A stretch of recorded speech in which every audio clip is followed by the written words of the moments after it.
غلامان احمد رضا ہے، کوئی بھی ہم سے جیتا نہیں۔ اس لیے کہ انسان کے بارے میں کسی نے کہا کہ انسان بندر سے پیدا ہونے والا ایک عجوبہ ہے، کسی نے کہا انسان پہلے بندر تھا، پھر ترقی کرتے کرتے وہ انسان ہو گیا۔ ہم کہتے ہیں اگر انسان بندر سے انسان بنا ہے تو آج انسان سے کچھ اور کیوں نہیں بن جاتا؟ جب ترقی کر کے انسان بندر سے انسان بنا تب ترقی کر کے انسان کچھ اور نہیں بن جاتا؟ اس کی شکل کیوں نہیں بدلتی؟ ہزاروں سال سے انسان تو آخر جی رہا ہے، پھر یہ کیا بات ہے؟ تو لوگ انسان کی توہین کرتے رہے، خود انسان ہو کر انسانیت پر سوالیہ نشان کھڑا کرتے رہے، لیکن قرآن واللہ کی وہ کتاب ہے جس نے انسان کی اصل شبیہ کو، اصل تصویر کو یوں پیش کیا کہ میرا اللہ فرماتا ہے وَالتِّينِ وَالزَّيْتُونِ وَطُورِ سِینِین وَهَٰذَا الْبَلَدِ الْأَمِینِ۔ اللہ نے چار قسمیں اٹھائی۔ کتنی قسمیں؟ 4 قسمیں۔ پہلی بات، وہ بغیر قسم کے کوئی بات کہے تو بھی اس کی بات ماننا ہمارے لیے ضروری ہے، کیونکہ کہنے والا خدا ہے، رب ہے، اور اگر وہ ایک ہی قسم اٹھا کر بات کہے تو بھی بات بڑی وزنی اور قیمتی ہو جاتی ہے۔ لیکن میرا رب، میرا اللہ جب انسان کی شان بیان کرتا ہے تو ایک نہیں بلکہ 4 قسمیں اٹھاتا ہے، اور وہ 4 قسمیں بھی کون کون سی؟ وَالتِّينِ، اے ابراہیم تیرے شہر کی قسم، وَالتِّينِ، اے میرے پیغمبر ابراہیم تیرے شہر کی قسم، وَالزَّيْتُونِ، وَالزَّيْتُونِ، اے عیسیٰ تیرے شہر کی قسم، وَطُورِ سِینِین، اے موسیٰ تیرے شہر کی قسم، اور اس پہاڑ کی قسم جس پر تجھ سے اللہ نے کلام فرمایا، وَهَٰذَا الْبَلَدِ الْأَمِینِ، یا محمد، اے محمد مصطفیٰ میرے محبوب تیرے شہر کی قسم۔ 4 نبیوں کے شہر کی قسم یاد کی، وَالتِّينِ وَالزَّيْتُونِ وَطُورِ سِینِین وَهَٰذَا الْبَلَدِ الْأَمِینِ۔ آپ سوچیں گے کہ وَالتِّین سے شہر ابراہیم کی قسم کیسے یاد کی جا رہی ہے، وَالزَّيْتُون سے شہر عیسیٰ کی قسم کیسے یاد کی جا رہی ہے؟ یہاں تو تین اور زیتون کی بات کی گئی ہے، انجیر اور زیتون کی بات کی گئی ہے۔ ہم کہیں گے دیکھو کچھ شہر ایسے ہوتے ہیں کہ اگر اس کا نام نہ لیا جائے تو وہ کسی علامت سے مشہور ہوتے ہیں، کسی علامتی نشان سے۔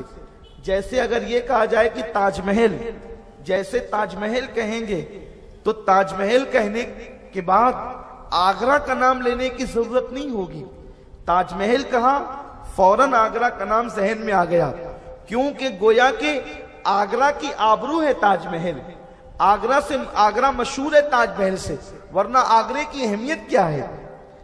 تو جیسے ہی تاج محل کہا آگرہ کا نام ذہن کے اندر ابھر آیا، کیونکہ آبرو آگرہ کا نام ہے تاج محل، نشان آگرہ کا نام ہے تاج محل، آگرہ کی پہچان کا نام ہے تاج محل۔ تو جہاں تاج محل ہوگا وہاں آگرہ خود ہی آ جائے گا، خود بخود آگرہ کا تعارف آ جائے گا۔ اسی طرح سے بمبئی کی کچھ چیزیں مشہور ہیں، اس کا نام لے لیا جاتا ہے تو فوری طور پر بمبئی کا نام آتا ہے۔ جیسے جو ہے وہ باب ہند جسے آپ گیٹ آف انڈیا کہتے ہیں، اگر یہ کہہ دیا جائے تو فوری طور پر بمبئی کا نام ذہن میں آ جاتا ہے۔ اس طرح کی بہت ساری چیزیں بمبئی کے حوالے سے مشہور ہے۔ اسی طرح سے اور بھی شہروں کی بات ہے۔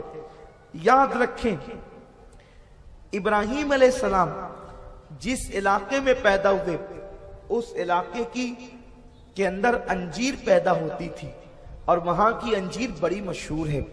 اسی طرح حضرت عیسیٰ جس علاقے میں پیدا ہوئے اس علاقے کا زیتون بڑا قیمتی اور بڑا مشہور ہے، اور طور سینین اور حاصل بلدی الامین تو بالکل ظاہر ہے۔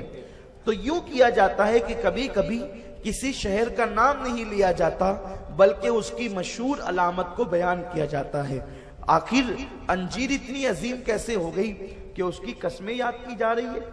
بات انجیر کی نہیں ہے، بات دراصل نبیوں کے شہر کی ہے۔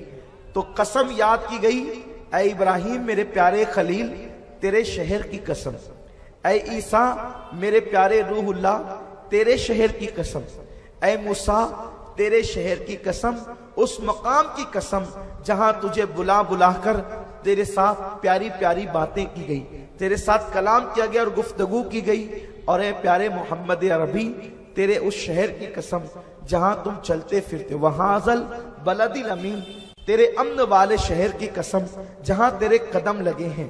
آپ غور فرمائیں، آیتوں کا سیاق بتا رہا ہے کہ پیارے پیارے 4 عظیم پیغمبر جن کے مرتبے سب سے افضل مرتبہ محمد الرسول اللہ کا، ان کے بعد مرتبہ حضرت ابراہیم علیہ السلام کا، اور ان کے بعد دونوں پیغمبروں کا، ان 4 عظیم پیغمبر، ان 4 صاحب کتاب پیغمبر، ان کی قسم یاد کی جا رہی ہے، ان کے شہروں کی قسم، شہر ابراہیم کی قسم، شہر عیسیٰ کی قسم، شہر موسیٰ کی قسم، شہر محبوب کی قسم، اور 4 قسمیں بیان کرنے کے بعد اب پھر اصل عنوان کی طرف آیا ہے قرآن، اور کہتا ہے لَقَدْ خَلَقْنَا الْإِنسَانَ فِي أَحْسَنِ تَقْوِيمٍ، انسان کو بندر سے عجوبہ کہنے والوں، انسان کو بندر کی پیداوار کہنے والوں، انسان کو بندر سے ترقی کر کے انسان بننے والا کہنے والوں، یہ سارے نظریات غلط ہے۔ لَقَدْ خَلَقْنَا الْإِنسَانَ فِي أَحْسَنِ تَقْوِيمٍ، ہم نے انسان کو اچھی صورت پر پیدا کیا ہے، ہم نے انسان کو اچھی شکل پر پیدا کیا ہے۔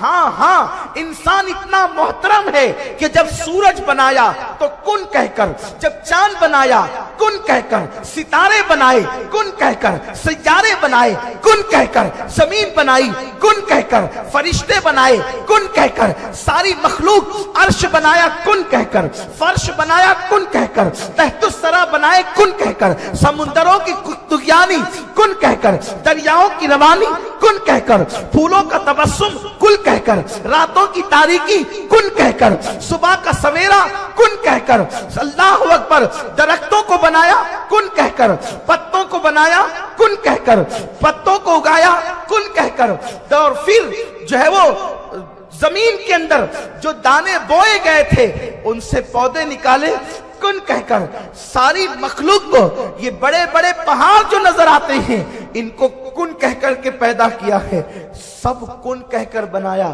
لیکن انسان اللہ کا تو اتنا محبوب ہے کہ جب تجھے بنانے کی باری آئی تو تجھے کن کہہ کر کے ایک لمحے میں پیدا نہیں کیا، انسان کو کن کہہ کر نہیں بنایا۔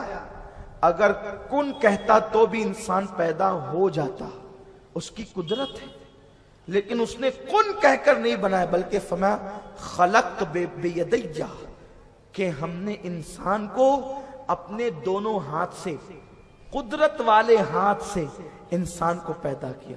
جب ہاتھ کہے جاتے ہیں تو ہاتھ ہماری طرح نہیں، بلکہ اس کی قدرت والے ہاتھ، جیسا کہ اس کی شان ہے، اس کے ہاتھ ہماری طرح نہیں ہے۔ کہا ہم نے انسان کو اپنے ہاتھوں سے بنایا، پھر کی شان سے بنایا انسان کو۔ دراصل مسئلہ یہ ہے کہ انسان بہت کچھ بنا، ابھی وہ انسان ہی نہیں بنا، اسے پتہ ہی نہیں ہے کہ میں کیا ہوں، اسے معلوم ہی نہیں کہ میری شان کیا ہے۔ بہت ترقی کر گیا انسان، سب پر ریسرچ کر رہے، اپنے آپ پہ نہیں کیا، سب کو پہچاننے چلا ہے، اپنے آپ کو نہیں پہچانا۔ کیسا قیمتی ہے انسان۔ انسان تو اللہ کے رازوں میں سے ایک راز ہے۔ میری بات مشکل نہیں ہو رہی ہے، میں بہت آسان کرنا چاہتا ہوں، لیکن بہت سنجیدگی سے ایک ہی سبق پڑھا کر جانا چاہتا ہوں کہ انسان تو انسان بن جا، بس۔ بہت کچھ بننا چاہتا ہے لیکن پہلے انسان بن، انسان کو پہلے انسان بننے کی ضرورت ہے۔